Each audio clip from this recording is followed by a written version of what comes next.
Hello, welcome back to Learn Economia. In this video, we are going to answer the question, would inflation favor lenders or would inflation favor borrowers? So, who are the economic segment or economic agents who would be benefited as a result of inflation? Whether it would be lenders or whether it would be borrowers, who are the beneficiaries? So, this is a question that we are going to look into in this video. We know what inflation is. Inflation is actually a sustained increase in the price of goods and services. As a result of inflation, what happens is that the purchasing power of consumers would come down. What is purchasing power? It is the value of the currency which is expressed in terms of the number of goods and services that it could purchase. So, when inflation increases, the purchasing power would decrease. With more money, you could purchase only less goods or service from the market. We could see that the long-term effects of inflation depends upon the money supply in the economy, or you could see that money supply has got the direct or proportional relationship with the price level in the long term. So what is this? This is the quantity theory of money, right? So the quantity theory of money, which is proposed by the classical school of thought, says that there exists a direct and proportional relationship between the money supply and price level in the economy. So as a result of this, what happens is that if the currency in circulation, if it increases, there's a proportional increase in the price of goods and services as well. For instance, you could see that tomorrow every person's bank account and salary are double. In this case, initially we might feel twice as rich as we were before. But the actual thing is that price of goods and services would quickly rise to catch up with this new wage rate. We could see that increasing the supply of money would increase the price of it. That is what we have started with. There exists a direct and proportional relationship between money supply as well as price. Inflation. It could benefit either the lender or the borrower, and this depends upon the circumstance in which inflation happens. So this is what we are going to look into. First of all, we are going to relate inflation with the quantity theory of money, which says that MV is equal to PQ. That means that the money supply in the economy has got a direct and proportional relationship with the price level in the economy. Here M stands for money supply, V is the velocity of money in circulation. That means that how many times the money in your hand or the currency in your hand changes hands. So that is velocity, the circulation of money. That's it. Or how many times a currency note in your hand changes different hands. That's it. So P is the general price level in the economy, and Q is the real output of the economy, or it is a gross domestic output, which is expressed in real terms. So we can solve for the value of P from this equation, which says that P is equal to mv divided by Q. V is considered to be constant, and in this V as well as P are considered to be constant actually. So in that case, we could experience a direct and proportional relationship between the money supply in the economy and price level. So in the short run, what happens is that when the real output does not change, prices will increase in proportionality with the money supply. However, in the long run, what happens is that increase in the real output should they will have so the real output have changes as a result of increasing prices. So what happens when prices increase? In the long run, increasing the supply of money faster than the growth in real output will definitely lead to inflation.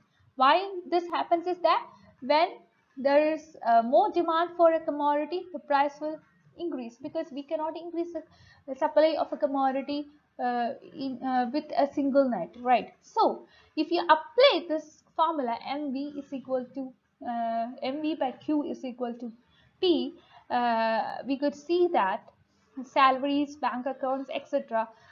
If these double in the economy, M would double, And here, even though M doubles, what happens is that there is no corresponding increase in output.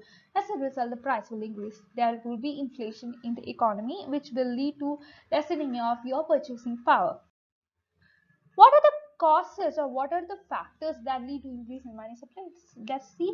The interest rate can be a factor, right? Because whether it is demand or whether it is supply of money, it is the interest rate that determines the equilibrium. The price of money demand and price of money supply is considered to be interest rate, right? So aside from printing new currency notes and coins, various other factors would be influencing the money supply in the economy. Interest rate, if it might be reduced, or if there is a reduction in the cash reserve ratio, that would influence the percentage of money in circulation. Lower the rates, reserves held by bank would likely to lead to an increased demand for borrowing at lower rates. So you can see that a central bank like the Reserve Bank of India or the Federal Reserve, these would be uh, uh, buying the government securities, or these would be buying corporate bonds from shareholders or bondholders, and the result would be an increase in the cash for investors holding the bonds. That will lead to increase in spending. How can inflation help the borrowers? And a very important section here, if wages increase with inflation, and if borrower already on money before inflation occurred, the inflation benefit the borrower.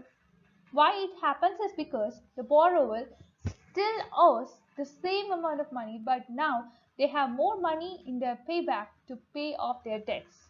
As a result, there would be less interest for the lender if the borrower uses extra money to pay off their debt early. When you borrow money in order to make your business grow, the cash it receives now will be paid back with cash it earns later, right? So here you can see that the value of currency to decline over time. This is a basic rule, and you can see that the cash now is worth more than the cash in the future. As a result, inflation lets debtors to pay lenders back with money worth less than it was when they originally borrowed it. How inflation affects lenders, or how it helps lenders? We can see that higher price mean more people want credit to buy big ticket items. Higher price of those items earn the lender more interest. If you look into the case of an example, if the price of television increases from X to Y due to inflation, the lender makes more money because 10% interest on Y is more than 10% interest on X. That's it. Coming to the influence of inflation on cost of living, you can see that people may lead to more time to pay off their previous debts, allowing the lender to collect interest for a more extended period. The situation could backfire if it results in higher defaulting rates. When the cost of living rises, people may be forced to spend more of their wages on some non-discretionary spending, and as a result of this will lead to some kind of, what to say, paying of debts, and borrowers may be likely to default on many of their obligations. Who all are the beneficiaries from inflation? From this we can see that it benefits both the lenders as well as the borrowers, and depends upon the circumstances, right? For example, borrowers end up paying back lenders with money worth less than originally was borrowed, making it beneficial to the borrowers. Inflation also leads to higher interest rate, higher prices can lead to demand for credit. All of this benefit the lender. Coming to the working of inflation, we can see that here it will lead to increase in prices of many of the household items, which will lead to people to increase their spending for the goods which they want to consume. What are factors which lead to increase in inflation? We know there are different types of inflation. There are demand pull inflation, there are cost pull inflation. So it depends upon whether it is caused by increase in demand or whether it is caused by increase in the cost of production, that would decide what is the cause of inflation. So, looking into some special considerations with respect to inflation, you can see that higher interest may lead to slowdown in borrowing. However, the rise in interest rate would help the lenders earn more profit, especially variable rate credit products such as credit card would be of use here. So that's all about the beneficiaries with respect to inflation, who would be benefited out of inflation. So we could say that inflation would be benefiting the borrowers or the lenders. It actually depends upon the circumstance in which the inflation in the economy happens. So that's all for today. Please like, share and subscribe to this channel for more videos, and you can be a part of my Telegram group and Telegram channel to discuss your doubts. I'll be providing the links of both in the description box. Thank you.